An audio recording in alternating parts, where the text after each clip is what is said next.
Assalamualaikum warahmatullahi wabarakatuh. Selamat pagi semuanya. Hari ini saya akan sharing dan diskusi tentang sistem operasi. Baik. Nah, apa itu sistem operasi? Sebelum masuk ke sistem operasi, saya akan jelaskan dulu tentang sistem komputer. Saat ini sistem komputer itu merupakan sekumpulan perangkat komputer yang saling berkaitan dan berinteraksi antara satu sama lainnya. Ini ada tiga komponen utama sistem komputer. Yang pertama ada hardware, kedua ada software, dan ada brainware. Tiga komponen ini saling keterkaitan. Nah, jadi ada tiga komponen utama ini terdapat di dalam sebuah sistem komputer. Jadi sistem komputer ini saling berkaitan. Jadi setiap perangkat ini mempunyai fungsi masing-masing yang berbeda, tetapi saat menjalankan tugasnya, perangkat komputer tersebut akan bekerja saling mendukung antara satu dengan yang lain. Hardware tidak dapat bekerja jika tanpa adanya sebuah software, dan hardware pun begitu. Keduanya tidak akan bisa dipakai untuk memasukkan suatu informasi jika tidak ada sebuah brainware yang memberikan perintah. Hardware di sini atau bisa disebut juga sebagai perangkat keras yang merupakan perangkat yang mempunyai wujud fisik dan bisa disentuh. Jadi perangkat ini terdiri dari berbagai macam benda komputer yang bisa dipakai. Contohnya seperti prosesor, memori utama, dan piranti in-out lainnya, keyboard dan lain-lain. Ya, jadi ini adalah contoh dari sebuah hardware. Nah, selanjutnya software. Software ini merupakan sekumpulan data elektronik yang disimpan dan diatur oleh sebuah komputer. Data tersebut yang sudah disimpan oleh sebuah komputer dapat berupa suatu program atau instruksi yang akan melaksanakan suatu perintah. Jadi melalui sebuah software atau perangkat lunak, inilah komputer dapat dijalankan satu perintah yang diberikan. Yang pertama adalah sistem operasi. Nah, nanti sistem operasi ini yang akan dibahas sampai dalam itu di pertemuan selanjutnya. Nah, sistem operasi ini adalah merupakan sebuah program dasar yang ada pada komputer, umumnya berfungsi untuk menghubungkan seorang pengguna dengan hardware. Nah, bisa dikatakan juga bahwa sistem operasi ini merupakan perangkat lunak yang berfungsi untuk melakukan suatu pengontrolan dan manajemen perangkat keras, serta termasuk menjalankan sebuah aplikasi yang dapat melakukan suatu proses pengolahan data. Nah, yang kedua, program aplikasi. Program aplikasi ini merupakan satu kategori software yang digunakan untuk membantu sebuah pekerjaan seorang pengguna komputer untuk bisa mengolah berbagai macam data komputer. Perangkat lunak komputer pada umumnya hanya diinstal sesuai dengan kebutuhan dari seorang pengguna komputer tersebut. Nah, jadi ini di mana ada kebutuhan, pengguna mempunyai kebutuhan, maka atau digunakan. Jadi itu software. Jadi ada sistem operasi dan program aplikasi, di mana nanti sistem operasi akan kita bahas lebih dalam lagi di pertemuan selanjutnya. Yang selanjutnya adalah brainware. Brainware ini pengguna, di mana pengguna ini ada programmer, ada pengguna aplikasi atau operator.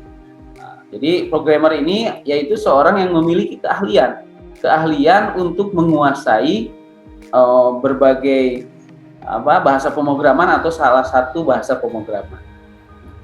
Terus selanjutnya ada pengguna aplikasi atau operator. Yang operator ini merupakan orang yang hanya bertugas untuk memanfaatkan sebuah sistem komputer yang sudah ada, atau seorang operator yang hanya menggunakan aplikasi tertentu saja untuk mengolah sebuah data sistem komputer. Jadi itu sistem komputer, 3 komponen utama pada sistem komputer. Jadi hardware, software, dan firmware. Selanjutnya, apa itu sistem operasi? Sistem operasi ini ada berbagai istilah. Ada yang pertama, sistem operasi ini sebagai sebuah program yang mengatur hardware dengan menyediakan landasan untuk aplikasi yang berada di atasnya. Atau ada juga sistem operasi itu bertindak sebagai penghubung antara user dengan perangkat keras. Dan ada juga sistem operasi ini untuk bertugas untuk mengendalikan dan mengkoordinasikan pengguna hardware untuk berbagai program aplikasi bagi bermacam-macam user. Nah, jadi secara rinci sistem operasi ini didefinisikan sebagai sebuah program yang mengatur perangkat keras komputer dengan menyediakan landasan untuk aplikasi yang berada di atasnya, serta bertindak sebagai penghubung antara para pengguna dengan perangkat keras. Jadi sistem operasi bertugas untuk mengendalikan atau kontrol serta mengkoordinasikan pengguna perangkat keras untuk berbagai program aplikasi untuk bermacam-macam pengguna. Jadi itu definisi dari sistem operasi. Nah, selanjutnya sistem operasi ini ditinjau dari 3 sudut pandang, dari sudut pandang pengguna atau user, dan dari sudut pandang sistem, dan dari sudut pandang tujuan. Nah, jadi kita lihat dari sudut pandang pengguna bahwa sistem operasi ini merupakan bagian alat untuk mempermudah pengguna komputer. Jadi intinya adalah mempermudah bagaimana sistem operasi ini sebagai alat untuk mempermudah penggunaan komputer. Jadi dalam hal ini sistem operasi seharusnya dirancang dengan mengutamakan kemudahan pengguna. Selanjutnya sistem operasi ditinjau dari sudut pandang sistem, dapat dianggap sebagai alat yang menempatkan sumber daya secara efisien. Jadi sistem operasi ialah manajer bagi sumber daya yang menangani konflik, permintaan sumber daya secara efisien. Jadi sistem operasi ini juga mengatur eksekusi aplikasi dan operasi dari alat masukan atau keluaran, input ataupun output. Fungsi ini dikenal juga sebagai program pengendali atau control program. Nah, jadi ini dilihat dari sudut pandang sistem. Dilihat dari sudut pandang tujuan, sistem operasi ini sebagai alat yang membuat komputer itu lebih nyaman digunakan atau convenient untuk menjalankan aplikasi dan menyelesaikan masalah pengguna. Di tujuan lain sistem operasi ini adalah membuat penggunaan sumber daya komputer menjadi lebih efisien. Jadi seperti itu. Ini adalah 3 sudut pandang. Sistem operasi ditinjau dari 3 sudut pandang. Selanjutnya, sistem operasi ini berdasarkan jumlah pengguna dan program yang dijalankan itu terbagi ke dalam 4 bagian. Yang pertama, ada single user single tasking, multi user single tasking, single user multitasking, dan multi user multitasking. Jadi sistem operasi ini dapat dibedakan berdasarkan jumlah penggunanya. Jadi berdasarkan jumlah pengguna, Ini yang pertama single user single tasking. Di mana single user single tasking ini satu komputer itu hanya bisa digunakan oleh satu user dan hanya bisa menjalankan satu program saja. Jadi single user single tasking ini contohnya apa? Contohnya DOS. DOS itu disk operating system. Selanjutnya multi user multitasking. Multi user single tasking. Multi-user single tasking ini satu komputer dapat digunakan oleh banyak user, namun tiap user hanya bisa menjalankan satu program aplikasi saja di dalam satu waktu. Nah, jadi satu komputer dapat digunakan oleh banyak user, namun tiap user hanya bisa menjalankan satu program aplikasi. Banyak user tapi hanya satu program aplikasi. Nah, ini contohnya apa? Contohnya itu Novell Network yang menjalankan sistem operasi network berbasis DRDOS.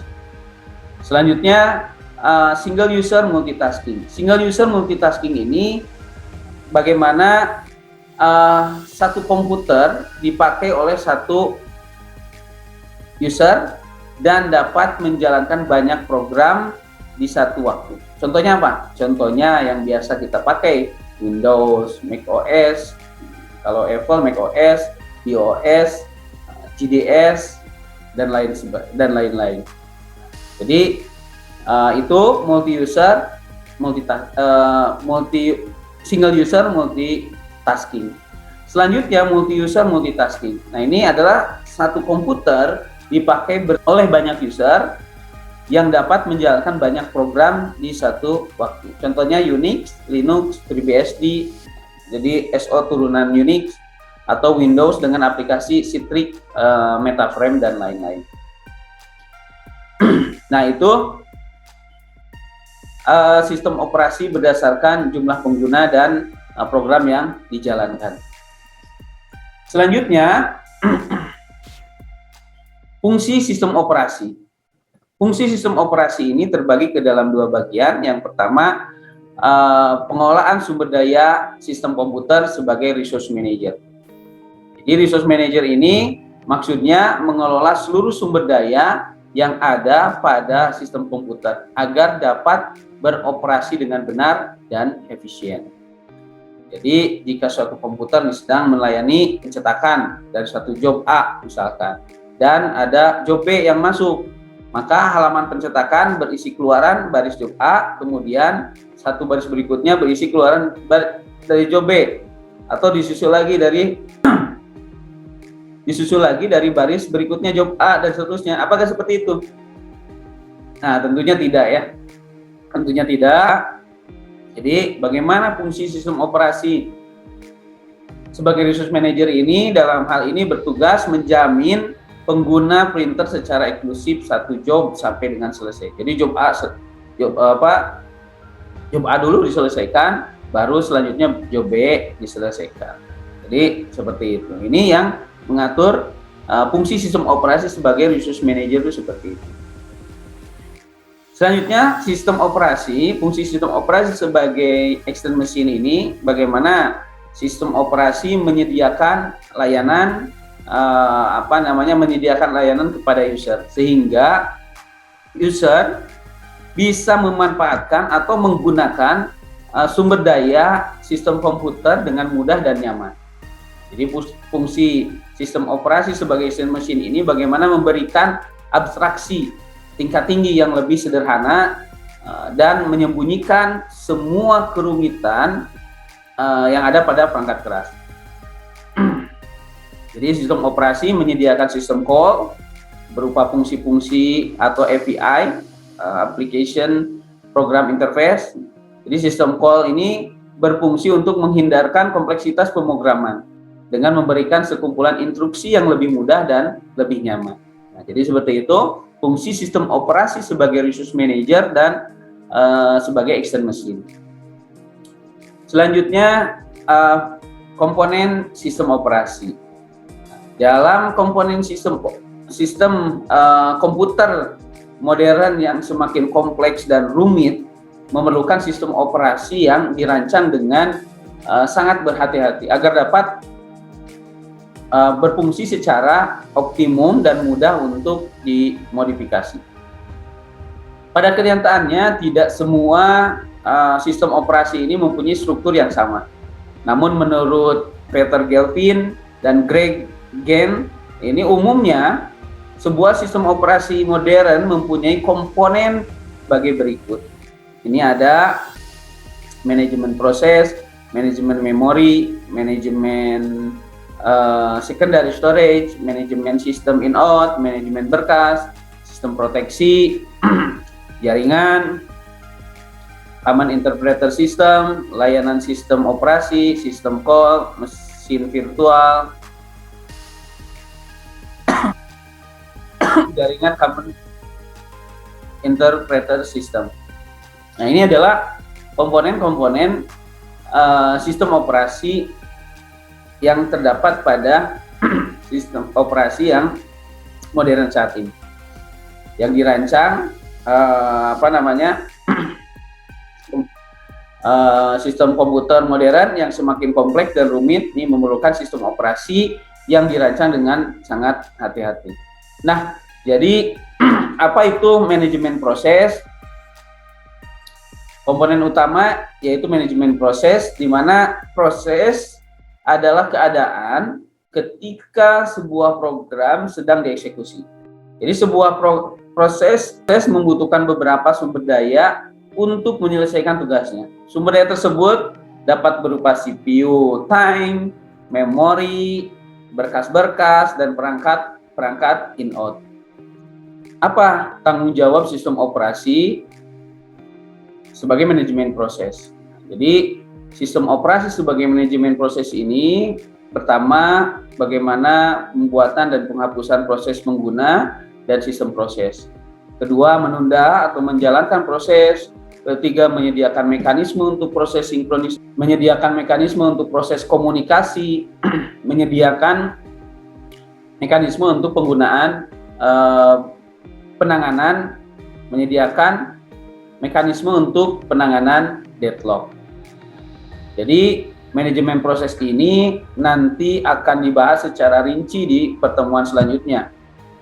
Bagaimana itu ada PCB, proses control block, thread, definisi thread, terus nanti ada penjadwalan, ada konsep dasarnya, kriteria penjadwalan, algoritma penjadwalan, sinkronisasi proses, deadlock, definisi deadlock, strategi menghadapi deadlock, dan menghindari deadlock. Nah, ini nanti dibahas di pertemuan selanjutnya. Selanjutnya, manajemen memori utama. Manajemen memori utama ini, jadi sistem operasi memiliki tugas untuk mengatur bagian memori yang sedang digunakan dan mengalokasikan jumlah dan alamat memori yang diperlukan baik untuk program yang akan berjalan maupun untuk sistem operasi itu sendiri. Tujuan dari manajemen memori utama ini adalah agar utilitas CPU itu meningkat dan untuk meningkatkan efisiensi pemakaian memori. Memori adalah sebuah array yang besar dari word atau bit yang ukurannya mencapai ratusan, ribuan, bahkan jutaan. Jadi setiap word atau bit ini mempunyai alamat tersendiri. Memori utama berfungsi sebagai tempat penyimpanan yang akses datanya digunakan oleh CPU atau perangkat in-out. Jadi memori utama termasuk tempat penyimpanan data yang sementara atau volatil. Artinya dapat hilang begitu sistem dimatikan. Jadi sistem operasi ini bagaimana bertanggung jawab atas aktivitas yang berkaitan dengan manajemen memori seperti menjaga track dari memori yang sedang digunakan dan siapa yang menggunakannya. Terus memilih program yang akan di-load ke memori, mengalokasikan dan mendealokasikan ruang memori sesuai dengan kebutuhan. Selanjutnya, manajemen secondary storage. Data yang disimpan dalam memori utama itu kan bersifat sementara yang tadi, dan jumlahnya sangat kecil. Oleh karena itu, untuk menyimpan keseluruhan data dan program komputer dibutuhkan sebuah secondary storage yang bersifat permanen dan mampu menampung banyak data. Contoh dari secondary storage banyak, yang ada hard disk, ada flash disk, ada SSD, ada disket, dan lain-lain. Nah, sistem operasi bertanggung jawab atas aktivitas-aktivitas yang berkaitan dengan disk management, seperti free space management, alokasi penyimpanan, dan penjadwalan disk. Nah, jadi itu tanggung jawab sistem operasi sebagai manajemen secondary storage. Selanjutnya, manajemen sistem in-out. Operasi in-out, input-output dapat seragam, membuka, membaca, menulis, menutup. Contohnya, pengguna menggunakan operasi yang sama untuk membaca berkas pada perangkat keras, CD-ROM atau floppy disk, atau pada hard disk misalkan. Jadi ini atau pada hard disk atau CD-ROM ya. Jadi sistem operasi ini bertanggung jawab atas aktivitas yang berkaitan dengan manajemen proses seperti buffer. Buffer itu menampung sementara data dari input output ke perangkat input output. Buffer itu menampung sementara data dari input ke perangkat in-out. Spooling ini melakukan penjadwalan pemakaian input output sistem supaya lebih efisien. Jadi antrian. Selanjutnya, menyediakan driver untuk dapat melakukan operasi rinci untuk perangkat keras in-out tertentu. Selanjutnya, manajemen berkas. Manajemen berkas atau file atau berkas adalah representasi program dan data yang berupa kumpulan informasi yang saling berhubungan dan disimpan di perangkat penyimpanan. Sistem berkas ini sangat penting karena informasi atau data yang disimpan dalam berkas adalah suatu yang sangat berharga bagi pengguna. Jadi sistem operasi harus dapat melakukan operasi-operasi pada berkas seperti membuka, membaca, menulis, dan menyimpan berkas tersebut pada sarana penyimpanan sekunder. Oleh karena itu, sistem operasi harus dapat melakukan operasi berkas dengan baik. Sistem operasi bertanggung jawab dalam aktivitas yang berhubungan dengan manajemen berkas. Pembuatan dan penghapusan berkas, pembuatan dan penghapusan direktori, mendukung manipulasi berkas dan direktori, memetakan berkas ke secondary storage, membackup berkas ke media penyimpanan yang permanen atau non-volatil. Nah, itu adalah tanggung jawab sistem operasi sebagai manajemen berkas. Proteksi mengacu pada mekanisme untuk mengontrol akses yang dilakukan oleh program, prosesor, ataupun pengguna ke sistem sumber daya. Mekanisme proteksi harus bisa membedakan antara pengguna yang sudah diberikan izin dan yang belum. Bagaimana proteksi ini bisa menentukan pengontrolan yang akan dilakukan terhadap sumber daya dan juga bisa memberikan punishment terhadap kesalahan yang terjadi. Itu adalah mekanisme proteksi. Jaringan selanjutnya dukungan terhadap komunikasi data antar perangkat komputer mutlak diperlukan. Pada model sistem terdistribusi, di mana sistem operasi mengatur mekanisme penjadwalan penggunaan atau resource komputer dalam jaringan. Maka sekumpulan prosesor yang tidak berbagi memori atau clock diatur oleh sistem operasi komputer host untuk penggunaan prosesor, dan alokasi tempat penyimpanan serta mekanisme pendistribusian data maupun proses yang dilakukan. Tiap prosesor mempunyai memori tersendiri. Prosesor tersebut terhubung melalui jaringan komunikasi. Sistem terdistribusi menyediakan akses pengguna ke bermacam sumber daya sistem. Akses tersebut menyebabkan computation speed up, proses komputasi semakin cepat, availability atau meningkatnya ketersediaan data, dan meningkatnya kehandalan atau enhanced reliability. Selanjutnya, Common Interpreter System. Sistem operasi menunggu instruksi dari user, command driven. Program yang dapat membaca instruksi dan mengartikan control statement berdasarkan masukan dari user umumnya disebut dengan control card interpreter atau command line interpreter. Pada sistem Unix sering juga disebut sebagai shell atau console. Common Interpreter System sangat bervariasi dari satu sistem operasi ke sistem sistem operasi lain yang lain, dan disesuaikan dengan tujuan dan teknologi in-out secara out device yang ada. Nah, jadi itu adalah Common Interpreter System. Jadi kesimpulan yang hari ini yang bisa disimpulkan dari materi ini, definisi sistem operasi sebagai sebuah program yang mengatur perangkat keras komputer dengan menyediakan landasan untuk aplikasi yang berada di atasnya, serta bertindak sebagai penghubung antara para pengguna dengan perangkat keras.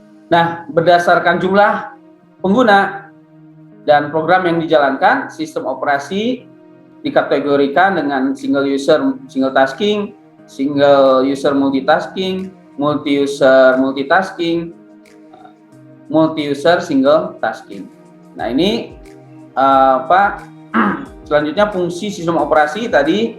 Fungsi sistem operasi terbagi ke dalam dua, pertama sebagai resource manager dan sebagai action machine. Di mana resource manager ini sistem operasi mengatur seluruh sumber daya yang ada di dalam komputer, dan sebagai fungsi sistem operasi sebagai action machine, bagaimana sistem operasi menyediakan interface yang baik, yang bagus, yang menarik, dan menyembunyikan seluruh kerumitan yang ada di dalam komputer. Nah, mungkin itu saja yang bisa saya sampaikan hari ini. Mudah-mudahan ada manfaatnya. Nanti kita teruskan di pertemuan-pertemuan selanjutnya, dan mudah-mudahan kita selalu ada dalam kesehatan dan bisa menjalankan aktivitas seperti biasa. Terima kasih semuanya. Assalamualaikum warahmatullahi wabarakatuh.